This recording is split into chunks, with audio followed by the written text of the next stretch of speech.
नमस्कार दोस्तों, academic zone में आपका स्वागत है। दोस्तों, आज हम पढ़ेंगे हिंदी साहित्य में आदिकाल। इससे पहले हमने 2 वीडियो डाली हैं। पहली जो वीडियो थी उसमें हिंदी साहित्य इतिहास के लेखन की परंपरा पढ़ा था और जो दूसरी वीडियो थी उसमें बात की थी नामकरण और काल विभाजन पर। दोनों ही जो वीडियो हैं बहुत ही महत्वपूर्ण है यूजीसी नेट के लिए और उसमें से प्रश्न आपके जरूर आएंगे। दोनों ही वीडियो को आप ध्यान से देखिएगा। आज हम बात करेंगे हिंदी साहित्य का हमारा जो पहला काल है आदिकाल।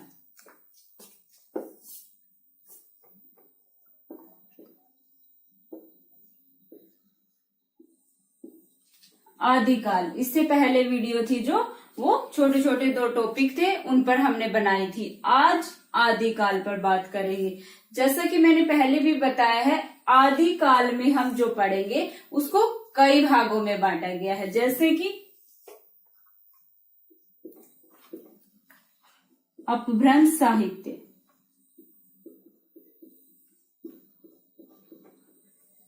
आदिकाल में जो साहित्य लिखा गया था वो अनेक तरह से लिखा गया था। सबसे पहले हम पढ़ेंगे अपभ्रंश साहित्य। सिद्ध साहित्य भी आदिकाल में पढ़ेंगे। नाथ साहित्य,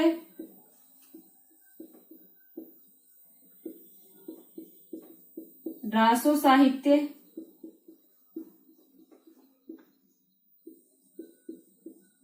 जैन साहित्य,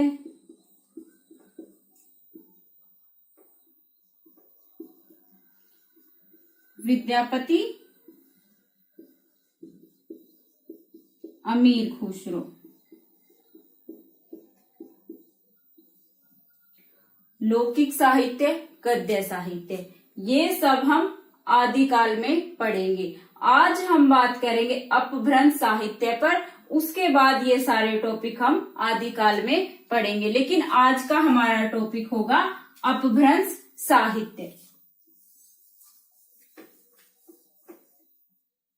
दोस्तों, सबसे पहले आदिकाल में जो हम पढ़ेंगे, पहले हमारा प्रश्न क्या आता है? सबसे पहले तो प्रश्न ये आता है कि बहुत बार यूजीसी नेट में पूछा गया है कि हिंदी साहित्य के पहले कवि कौन है?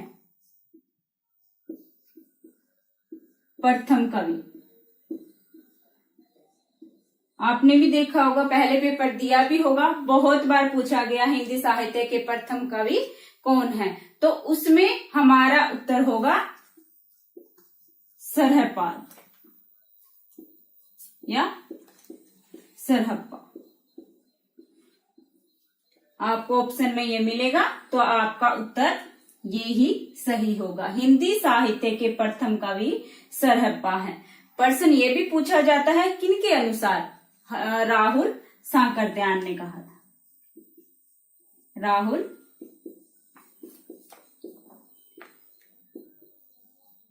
राहुल सांकरत्यायन जी ने सरहप्पा को हिंदी का प्रथम कवि माना है और बहुत सारे विद्वान इसी से सहमत हैं। और शिव सिंह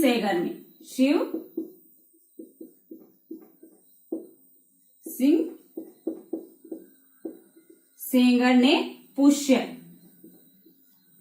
या पुण्य जो कवि थे उनको पहला कवि माना था और ये 7वीं सदी में थे। 7वीं सदी के पुष्य या पुण्य कवि को शिव सिंह सेंगर ने हिंदी का पहला कवि माना था। राहुल सांकरत्यायन ने सरहप्पा को हिंदी का पहला कवि माना था। प्रश्न आपका यहीं से आएगा। राहुल, या ये भी आ सकता है प्रश्न कि राहुल सांकरत्यायन ने किसको हिंदी का प्रथम कवि माना है? सरहप्पा। और हिंदी के प्रथम कवि कौन है? सरहप्पा। इसी प्रकार एक दूसरा प्रश्न है कि हिंदी की प्रथम ग्रंथ कौन सा है? प्रथम कवि तो आपको पता चल गया सरहप्पा। कई दोस्त क्या करते हैं कि इनकी जो रचना है दोहा कोश, ये भी आपको ऑप्शन में मिलेगा, लेकिन ये पहली रचना नहीं है। हिंदी की पहली रचना दोहा कोश नहीं है। वो रचना कौन सी है? सर्वागाचार, देवसेन की। देवसेन की रचना है सर्वाकाचार, जो हिंदी की प्रथम रचना मानी जाती है। इसमें सर्वाक धर्म का प्रचार किया गया है। दोहा कोश जो है ये दोहे हैं, एक पूरी रचना नहीं है, इसलिए दोहा कोश को प्रथम रचना नहीं माना जाता। सर्वाकाचार को प्रथम रचना माना जाता है। सरहप्पा को प्रथम कवि माना जाता है। ये सभी चीजें आपको याद रखनी है। 2 प्रश्न हमारे यहां से बन गए।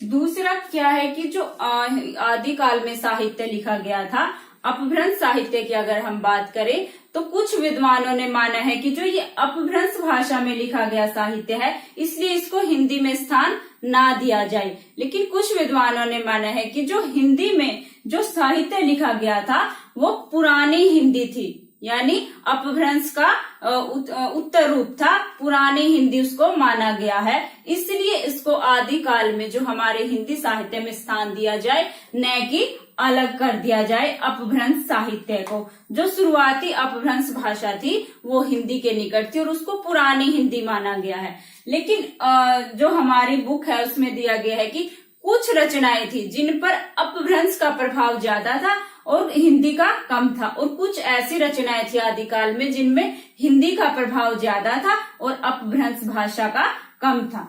तो यहाँ पर देखते हैं,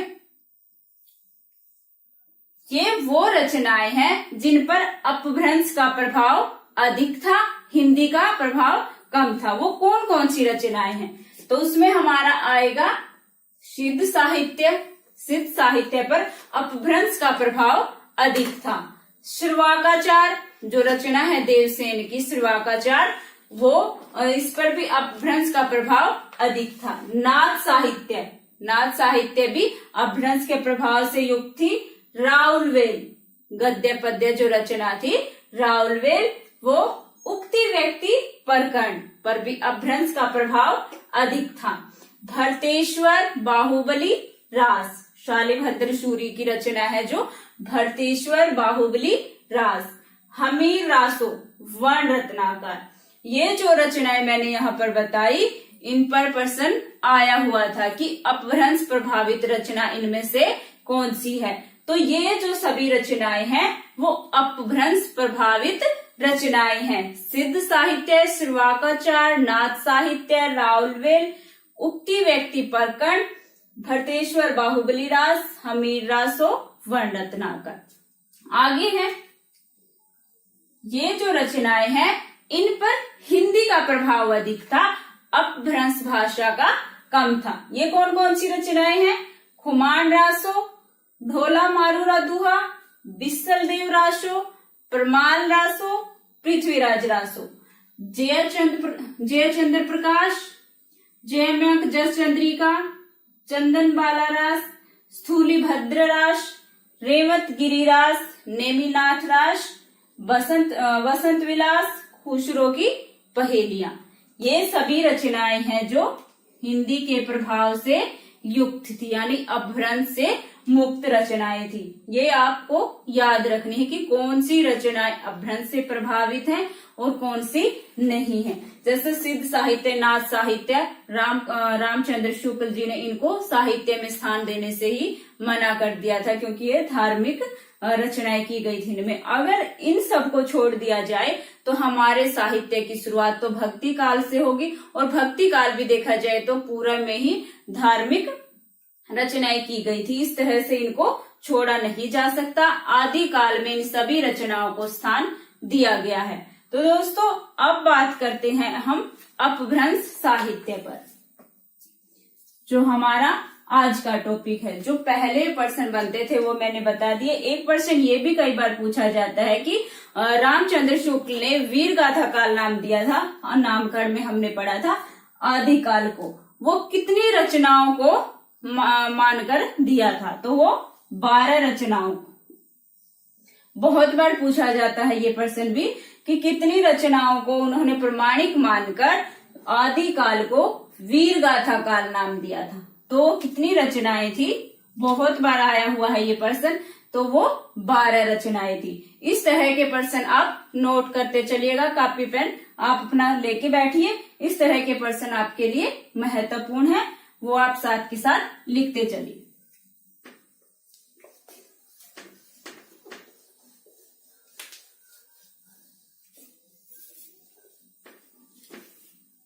अब बात करते हैं दोस्तों अपभ्रंश साहित्य पर। अपभ्रंश साहित्य में जो सबसे पहले हमारे कवि हैं वो है स्वयंभू।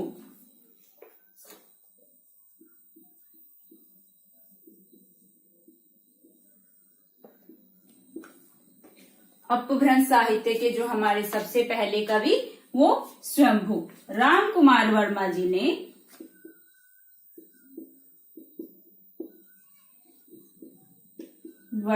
इन्हें हिंदी का पहला कवि माना है।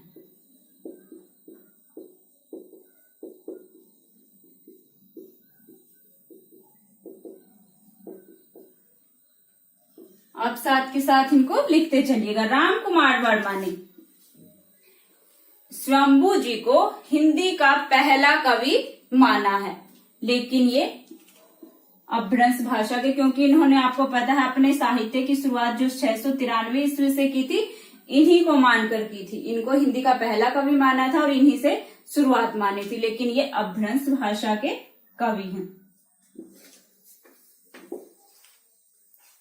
इनका जन्म 783 ईस्वी में हुआ था, यानी 8वीं सदी में। दोस्तों हमारे नेट में प्रश्न पूछे जाते हैं कर्मानुसार लगाने वाले, तो आपको ये इनके जन्म याद होने चाहिए। एक बार प्रश्न पूछा गया था कि 8वीं सदी का कवि कौन सा नहीं है, तो ये चीजें आपको याद रखनी है कि कौन सा 3 जो कवि दिए गए थे वो 8वीं सदी के थे, और जो चौथा ऑप्शन था वो किसी और शताब्दी के कवि दिए गए थे। तो ये चीजें भी आपको ध्यान रखनी है छोटी छोटी। तो स्वयंभू का जन्म आपको याद होना चाहिए। अगर ऐसे पूछा जाए तो 783 ईस्वी, और 8वीं सदी अगर इसी तरह से पूछा जाए तो ये हमारा उत्तर होगा। स्वयंभू का जन्म हुआ था 783 ईस्वी में। इनकी 3 रचनाएं उपलब्ध हैं। कौन कौन सी हैं? पौमचरियु, सबसे ज्यादा प्रश्न इसी पर पूछे जाते हैं। पौमचरियु किसकी रचना है? स्वयंभू जी की, आपको याद रखना पौमचरियु। दूसरी रचना है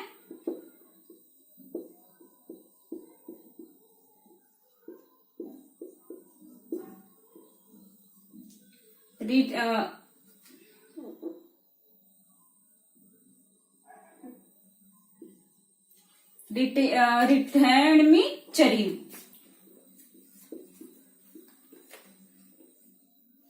और तीसरी है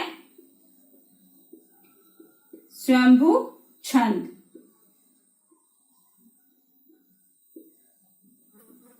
ये इनकी रचनाएं पौमचरियु, रिठैणमी चरियु और स्वयंभू छंद।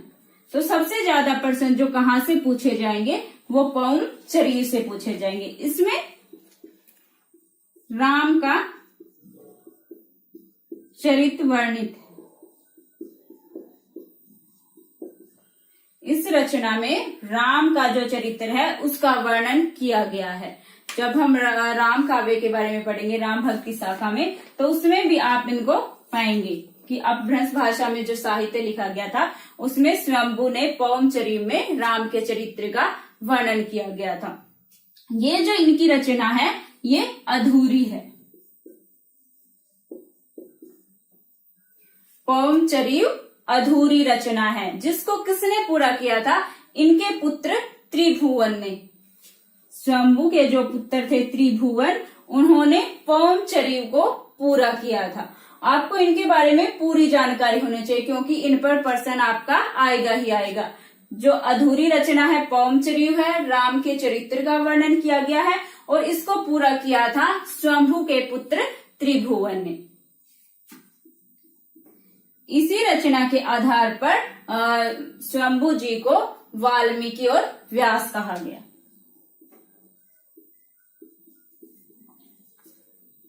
वाल्मीकि और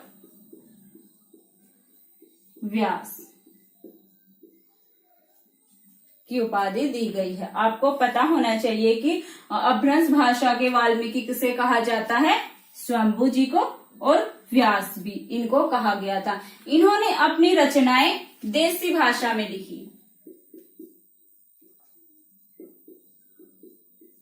इनकी जो रचनाएं हैं इन्होंने देसी भाषा में लिखी है। तो ये सब चीजें थी जो स्वयंभू के बारे में आपको पता होना चाहिए। स्वयंभू अपभ्रंश साहित्य के पहले कवि हैं। 783 ईस्वी में इनका जन्म हुआ था, यानी 8वीं शताब्दी में। पवम चरियु, रिठेणमी चरियु और स्वयंभू छंद इनकी रचनाएं हैं। पवम चरियु राम के चरित्र का वर्णन किया गया, अधूरी रचना है। इनके पुत्र ने इनको इस रचना को पूरा किया था। इनको वाल्मीकि और व्यास कहा जाता है। इन्होंने अपनी रचनाएं देसी भाषा में लिखी थी। ये सब स्वयंभू जी के बारे में। अब बात करते हैं अगले कवि पर।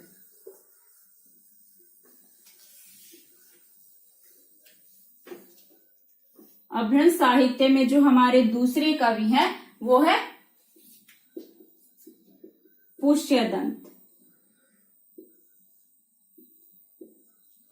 पुष्यदंत हमने अभी बात की थी शिव सिंह सेंगर ने। शिव सिंह सेंगर ने पुष्य कवि को पहला कवि माना था जो 7वीं सदी के थे।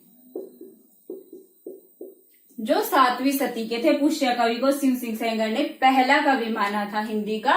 कहा जाता है कि ये पुष्य, कहीं यही पुष्यदंत तो नहीं, लेकिन ये 7वीं सदी के हैं और इनका समय है 10वीं सदी। इसका समय है 10वीं सदी। लेकिन हजारी प्रसाद द्विवेदी जी ने कहा था कि जो ये पुष्य हैं और ये पुष्यदंत है अलग अलग हैं, या इन्होंने शिव सिंह सेंगर जी ने गलती से इनको 7वीं सदी का बता दिया है, जो कि 10वीं सदी के कवि हैं। इनका समय आपको पता चल गया 10वीं सदी। स्वयंभू थे 8वीं सदी के, पुष्यदंत जी हैं 10वीं सदी के। इनकी भी 3 रचनाएं हैं। कौन कौन सी हैं? 63 महापुरुष,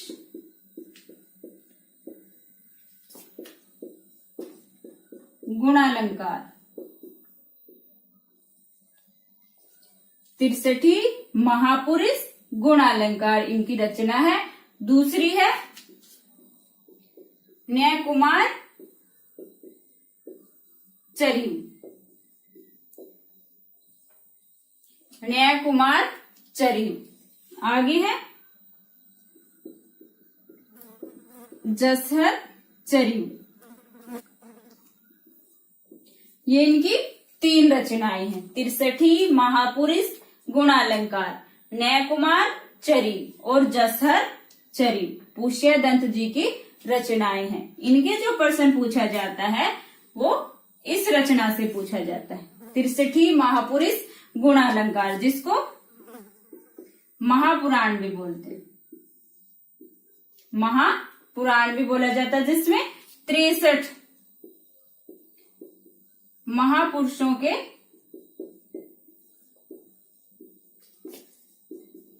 चरित्र का वर्णन है।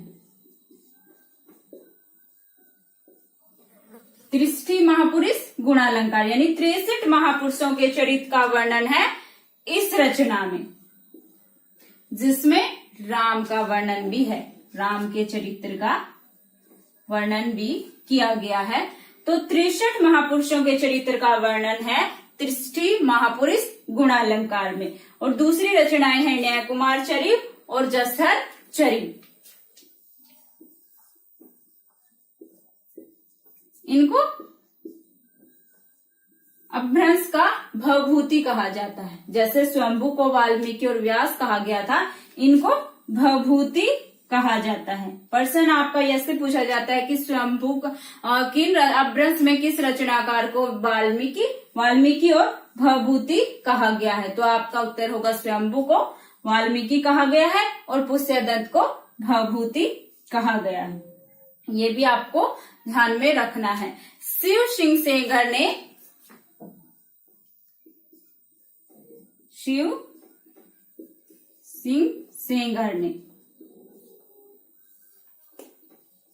ने पुष्यदंत को भाखा की जड़ कहा।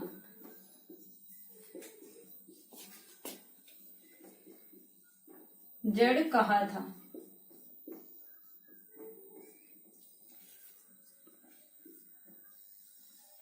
ये आपको सभी याद रखने, इन पर प्रश्न पूछे जाएंगे। शिव सिंह सेंगर ने पुष्यदंत को क्या कहा था?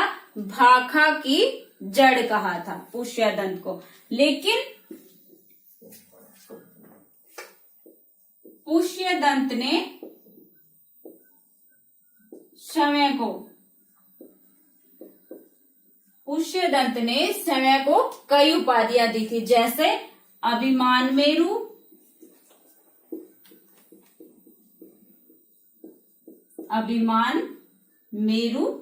जो उपाधि इन्होंने समय को दी थी वो कौन कौन सी?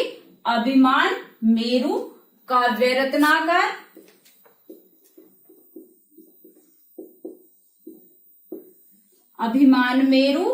रत्नाकर, कविकुल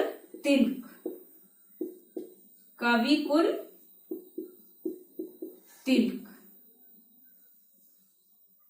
समय पुष्यदंत ने समय को अभिमान मेरु, काव्य रत्नाकर, कविकुल तिलक कहा था।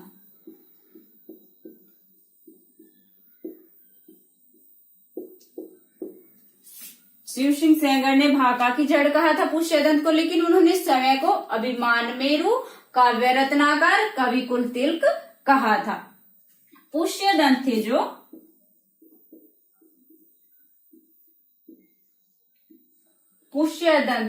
मान्यखेट के प्रतापी राजा कर्ण,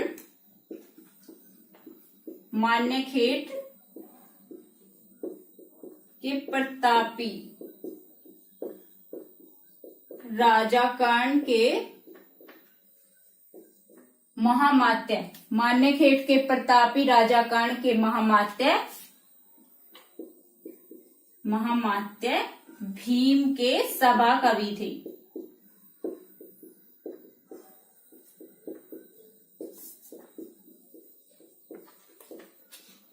पुष्यदंत मान्यखेट के प्रतापी राजा कर्ण के महामात्य भीम के सभा कवि थे। किसके सभा कवि थे? भीम के।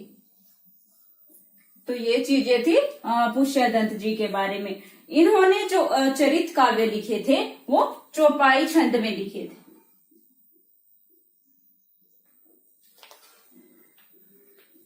इन्होंने जो चरित काव्य लिखे हैं वो चौपाई छंद में लिखे थे, और उस समय में चौपाई छंद 15 मात्राओं का था।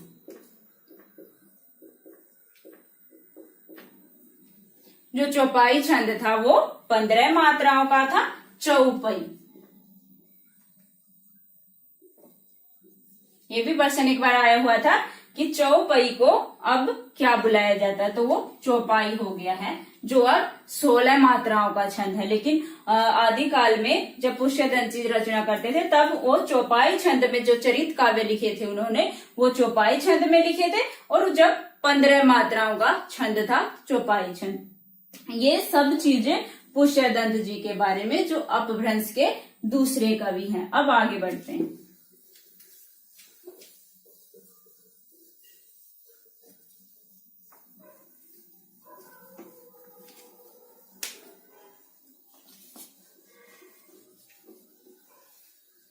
जो अपभ्रंश साहित्य में हमारे तीसरे कवि हैं वो है धनपाल जी। धनपाल जी वाक्यपति राजमुंज के सभा रतन थे। वाक्यपति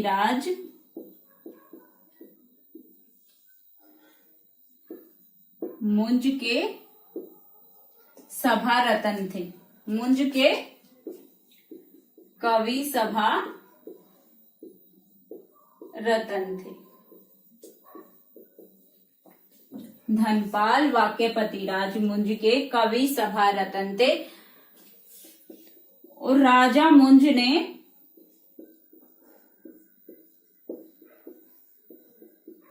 इनको सरस्वती की उपाधि दी थी।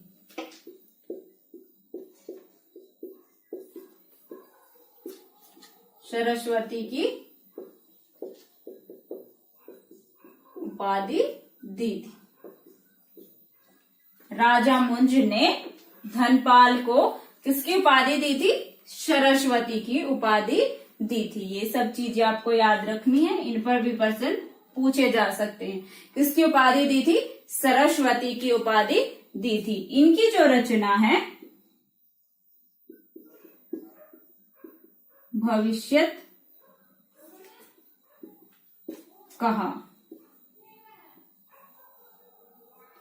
भविष्यत कहा इनकी रचना है, जो कि 10वीं सदी की रचना है।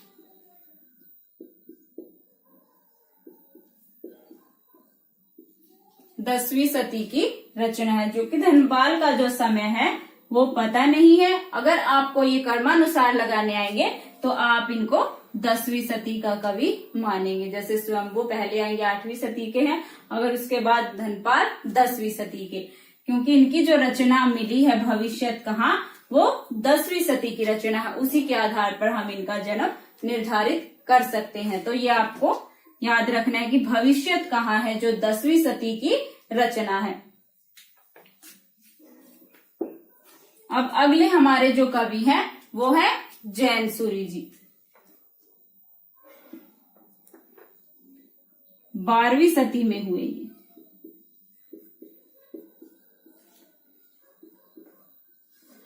बारहवीं सदी में जीनदत्त सूरि जी।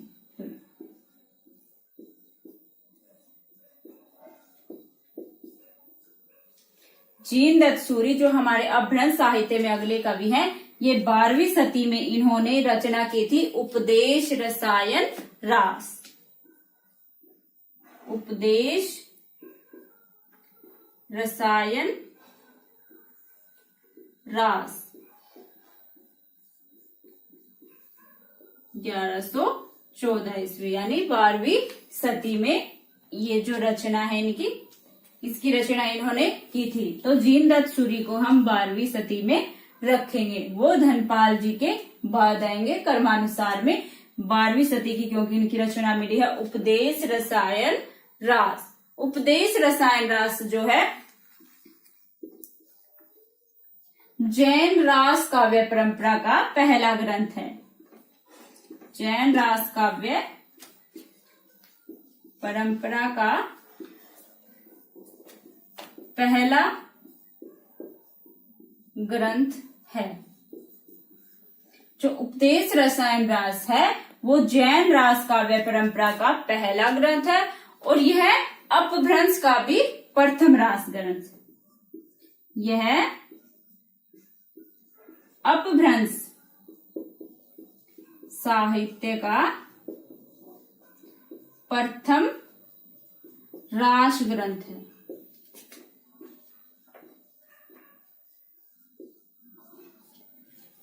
प्रथम रास ग्रंथ है। यह अपभ्रंश साहित्य का प्रथम रास ग्रंथ है और जैन रास काव्य परंपरा का पहला ग्रंथ है। ये चीजें आपको ध्यान रखनी है। उपदेश रसायन रास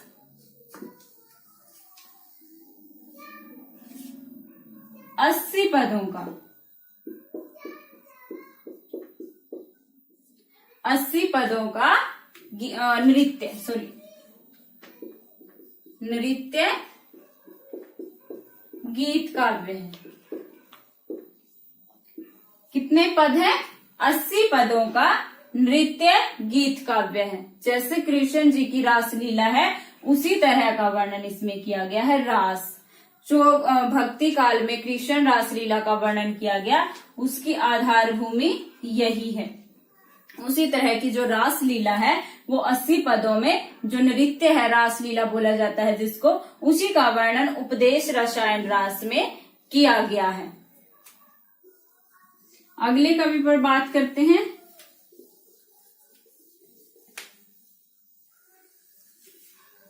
अपभ्रंश साहित्य में हमारे अगले कवि हैं अब्दुल रहमान। अब्दुल रहमान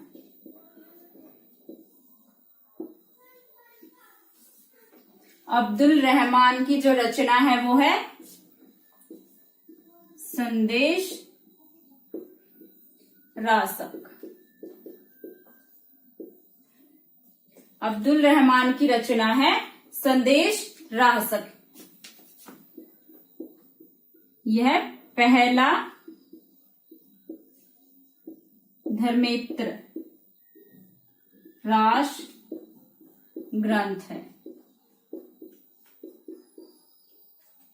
अपभ्रंश साहित्य का पहला रास ग्रंथ था वो उपदेश रसायन रास, लेकिन जो संदेश राशक है धर्मेत्र, सभी जो रचनाएं हैं उनमें धर्म का वर्णन किया गया था, लेकिन जो संदेश राशक है वो धर्मेत्र, इसमें धर्म का वर्णन नहीं किया गया है, यानी पहला धर्मेत्र रास ग्रंथ है। आपको अपने एग्जाम में प्रश्न ध्यान से पढ़ना है, क्योंकि आपको प्रश्न ऐसे दिए जाएंगे जो आपको कंफ्यूज कर सकते हैं। अगर आप प्रश्न को ध्यान से पढ़ेंगे तो आप आराम से अपना उत्तर दे सकेंगे, क्योंकि 4 या 5 प्रश्न तो सभी दोस्त पढ़ने की जल्दी में गलत कर देते हैं। तो आप सबसे पहले अपना प्रश्न ध्यान से पढ़िए, उसके बाद उत्तर दीजिए। तो यहाँ पर पूछा गया है कि संदेश रासक है जो पहला धर्मेत्र रास ग्रंथ है, और अपभ्रंश साहित्य का प्रथम रास ग्रंथ कौन सा है? उपदेश रसायन रास।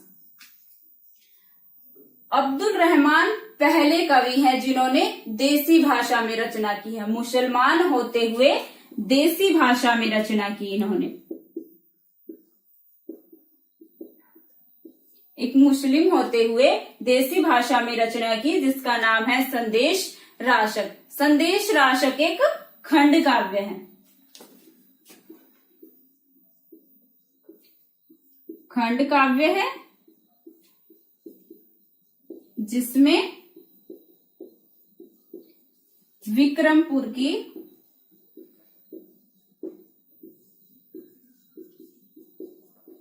एक वियोगिनी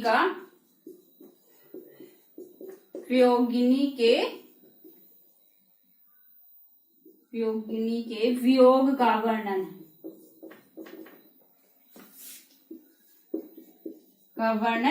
किया गया है।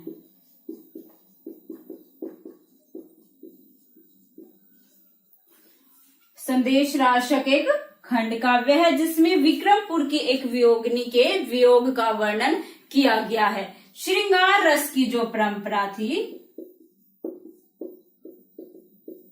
जो आगे चल के रीति काल में विकसित हुई, उसके जो आधार है वो हमें संदेश रासक से मिलता है। इसमें श्रृंगार रस का जो वर्णन किया गया है वो भक्ति काल से होते हुए रीति काल तक पहुंच गया है और नक्सिक वर्णन किया गया है। इसमें नक्सिक जो वर्णन है वो संदेश राशक में किया गया है। अब्दुल रहमान का जो समय माना जाता है वो 12वीं सदी का उत्तरार्ध और 13वीं सदी का आरंभ माना जाता है। अगर आपसे संदेश राशक का समय पूछ लिया जाए तो आपका उत्तर होगा 12वीं सदी का जो उत्तरार्ध और 13वीं सदी का आरंभ संदेश राशक का समय है।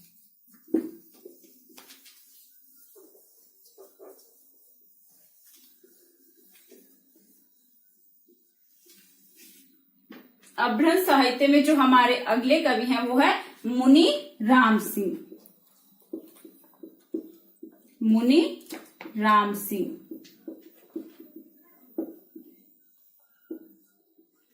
जो दोहा काव्य की शुरुआत हुई थी वो अपभ्रंश साहित्य से ही माना जाता है। दोहा जो अपभ्रंश का ही माना जाता है। तो मुनि राम सिंह ने जैन साहित्य में सर्वश्रेष्ठ रहस्यवादी कवि माने जाते हैं। मुनि राम सिंह जैन साहित्य के सर्वश्रेष्ठ रहस्यवादी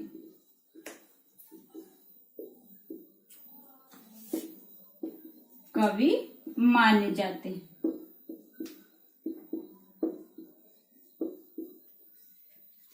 मुनि राम सिंह जैन साहित्य के सर्वश्रेष्ठ रहस्यवादी कवि माने जाते हैं। इनकी रचना है पाहुड़ दोहा, 11वीं शती की। पाहुड़ दोहा की रचना की गई है 11वीं शती में। पाहुड़ दोहा में इसमें इंद्रिय सुख और अन्य सांसारिक सुखों की निंदा की गई है। पाहुड़ दोहा में जो वर्णन किया गया है वो क्या है? इंद्रिय सुख और जो सांसारिक सुख है, अन्य सांसारिक सुख है, उनकी निंदा की गई है। त्याग, आत्मनिर्भरता, इनकी प्रशंसा की गई है। ये भी आपको ध्यान में रखना है पाहुड़ दोहा में। आगे है अपभ्रंश में जो दोहा काव्य का आरंभ किया गया था। अपभ्रंश में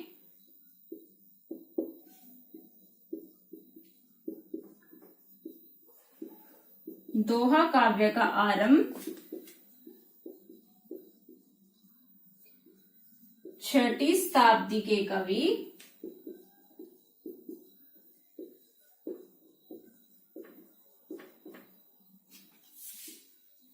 जो इंदु द्वारा माना जाता है।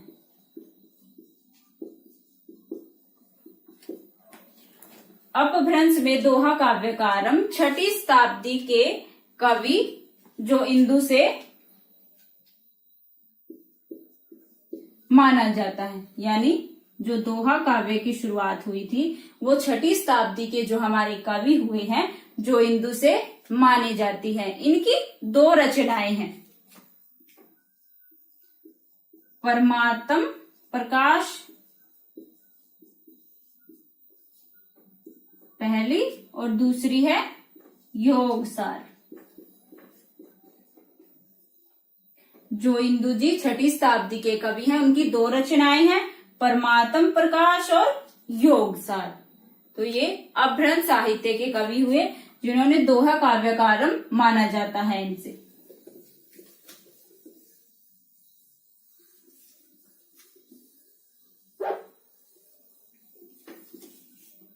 अब है हेमचंद्र।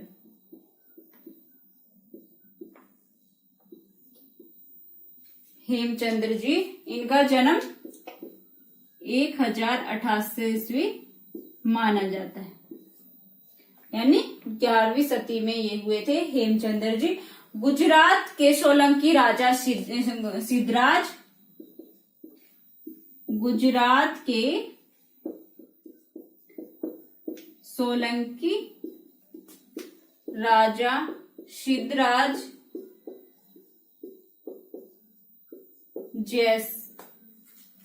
जयसिंह और उनके भतीजे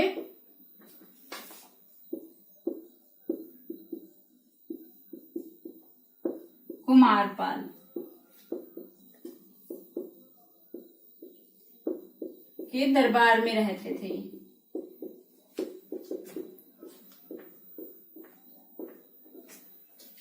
हेमचंद्र जी गुजरात के सोलंकी राजा सिद्धराज जयसिंह और उनके भतीजे कुमारपाल के दरबार में रहते थे। किनके दरबारी कवि थे? कुमारपाल के और सिद्धराज जयसिंह जो गुजरात के सोलंकी राजा थे। इनके दरबार में हेमचंद्र जी रहते थे। ये अपनी एक जो इन्होंने व्याकरण लिखा था उसके लिए प्रसिद्ध है। इनके व्याकरण का नाम था, इनके व्याकरण का नाम क्या है? सिद्ध हेमराज शब्दानुशासन। सिद्ध हेमचंद्र, सिद्ध हेमचंद्र शब्दानुशासन, शब्दानुशासन इनके व्याकरण का नाम है, जो इनकी प्रसिद्धि का कारण है, जिस पर आपका प्रश्न आएगा। सिद्ध हेमचंद्र शब्दानुशासन हेमचंद्र जी के व्याकरण का नाम है। इसके अलावा भी इन्होंने कई सारी रचनाएं की थी। वो कौन कौन सी है? वो है कुमारपाल चरित्रबोध, कुमारपाल चरित्र, कुमारपाल प्रतिबोध।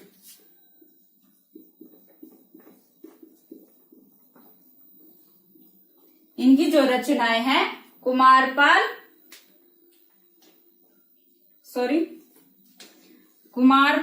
चरित्र।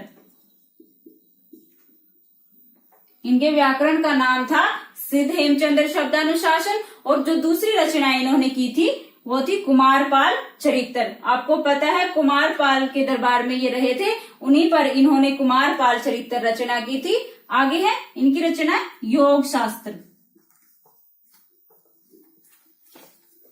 योग शास्त्र भी इनकी रचना है। प्राकृत व्याकरण, प्राकृत व्याकरण,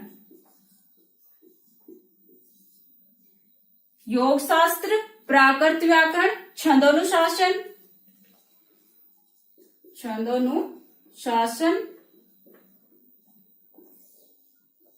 प्राकृत व्याकरण, छंदोनुशासन, देसी नाममाला कोश, देसी नाममाला कोश, देसी नाममाला कोश, ये इनकी रचनाएं हैं। व्याकरण का नाम है सिद्ध हेमचंद्र शब्दानुशासन। अन्य रचनाएं हैं कुमारपाल चरित्र, प्रश्न इस पर आया हुआ है पहले। कुमारपाल चरित्र, योग शास्त्र, प्राकृत व्याकरण, छंदोनुशासन, देसी नाममाला कोश। सबसे ज्यादा जो प्रश्न इन पर क्या पूछा जाता है वो है प्राकृत का पाणिनि किसे कहा जाता है? प्राकृत का पाणिनि किसे कहा जाता है? हेमचंद्र जी को। प्राकृत का पाणिनि कौन है? हेमचंद्र जी। ये आप नोट कर लीजिए, इस पर आपका प्रश्न जरूर पूछे जाते हैं। प्राकृत का पाणिनि किसे कहा जाता है? हेमचंद्र जी को। आगे है, आपको पता चल गया इनके जो व्याकरण का नाम, इनकी रचनाएं, और ये किसके दरबार के कवि थे, इनका जन्म, और प्राकृत का पाणिनि हेमचंद्र जी।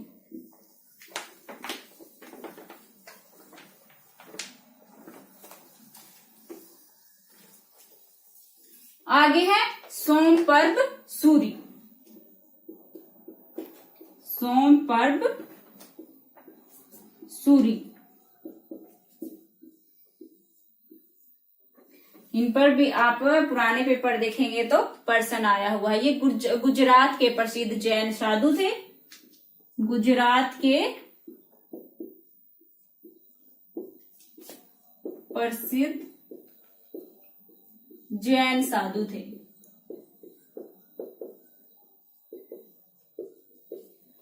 जैन साधु थे सोमपर्व सूरी जी। इनका जो समय माना जाता है वो 1252 विक्रम संवत। इनका जन्म 1252 विक्रमी संवत माना जाता है सोमपर्व सूरी जी का। इन पर जो प्रश्न आता है वो क्या आता है? इनकी रचना पर। कुमारपाल प्रतिबोध, कुमारपाल प्रतिबोध, कुमारपाल चरित्रबोध हेमचंद्र जी की थी। कुमारपाल प्रतिबोध सोमपर्व सूरी जी की रचना है। बहुत बार प्रश्न आया हुआ है। कुमारपाल प्रतिबोध इनकी रचना है, जो कि गद्य पद्य रचना है। गद्य में भी है और पद्य में भी है, और जिसकी भाषा है संस्कृत। जिसकी भाषा क्या है? संस्कृत है। संस्कृत प्राकृत काव्य है।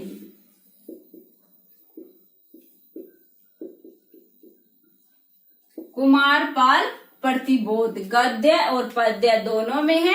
संस्कृत प्राकृत काव्य है।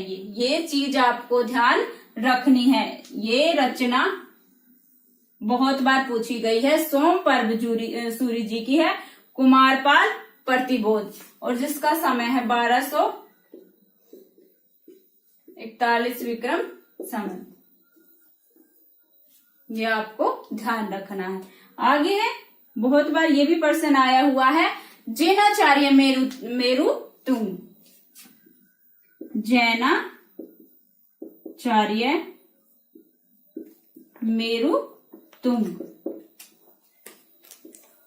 आप पुराने पेपर देख लीजिएगा, आपको ये सभी प्रश्न उसमें मिलेंगे, तो आप इनको ध्यान से पढ़िएगा। जैनाचार्य मेरु तुंग ने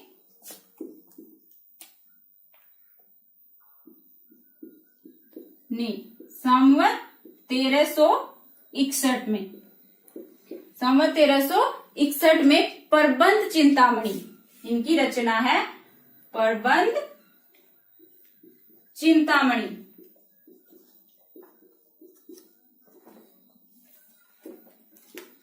की रचना की थी। प्रबंध चिंतामणि की रचना की थी, तो आप इसको याद रखिएगा। प्रबंध चिंतामणि किसकी रचना है? जैनाचार्य मेरु तुंग की। 1361 ईस्वी में उसकी रचना की गई थी, और इसकी भाषा क्या थी? संस्कृत। भाषा क्या थी प्रबंध चिंतामणि की?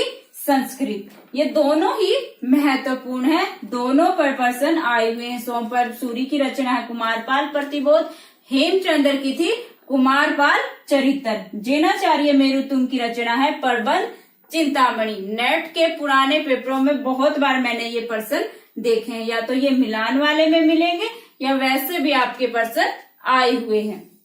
एक और जो महत्वपूर्ण प्रश्न है वो है, लक्ष्मीधर ने 14वीं सदी में प्राकृत पैगलम नामक ग्रंथ का संग्रह किया था। लक्ष्मीधर ने 14वीं सदी में प्राकृत पैगलम नामक ग्रंथ का संग्रह किया था।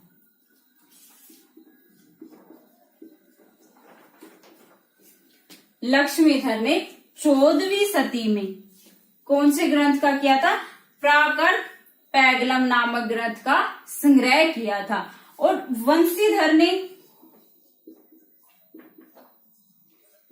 वंशीधर ने इस पर टीका लिखी थी।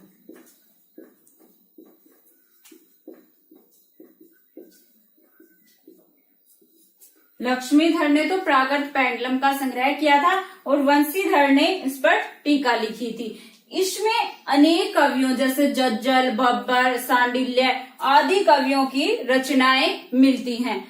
जो हमीर रासो है रचना, रासो साहित्य में, उसका जो अस्तित्व का वर्णन है वो प्राकृत पैगलम के आधार पर ही किया गया है। प्राकृत पैगलम में उसके कुछ अंश मिला है हमीर रासो का, उसी के आधार पर उसका अस्तित्व स्वीकार किया गया है हमीर रासो का, जिसके जो कवि बताए गए हैं सांडिल्य कवि बताए गए हमीर रासो के। लेकिन राहुल सांकृत्यायनी जी ने जज्जल नामक कवि को उसका रचयिता माना है हमीर रासो का।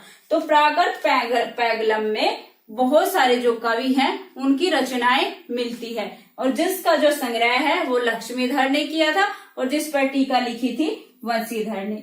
तो दोस्तों, आज की हमारी वीडियो में हमने अपभ्रंश साहित्य यानी आदिकाल, जो प्रश्न हमारे आदिकाल से संबंधित थे उन पर भी बात की, और अपभ्रंश साहित्य पर जितनी भी छोटी छोटी जानकारी मेरे को हासिल हुई वो मैंने आप तक पहुंचाई। जो भी प्रश्न मैंने पुराने पेपरों में देखे थे उनसे संबंधित, अपभ्रंश साहित्य से संबंधित, वो सभी मैं आपके लिए यहाँ पर लेके आई, जो आपके लिए महत्वपूर्ण है। आप कॉपी पेन के साथ इनको लिखते चलिएगा, ताकि जब आपका एग्जाम हो तो आप इसको रिवाइज कर सके, पढ़ सके। बहुत सारे के सारे प्रश्न हैं जो महत्वपूर्ण है। आगे भी दोस्तों इसी तरह से हम आपके लिए वीडियो लेके आते रहेंगे, महत्वपूर्ण प्रश्न आपके लिए लेकर आएंगे। अगली वीडियो में हम बात करेंगे जो आदिकाल में हमारा बाकी का सिलेबस बचा हुआ है उस पर। तब तक के लिए धन्यवाद।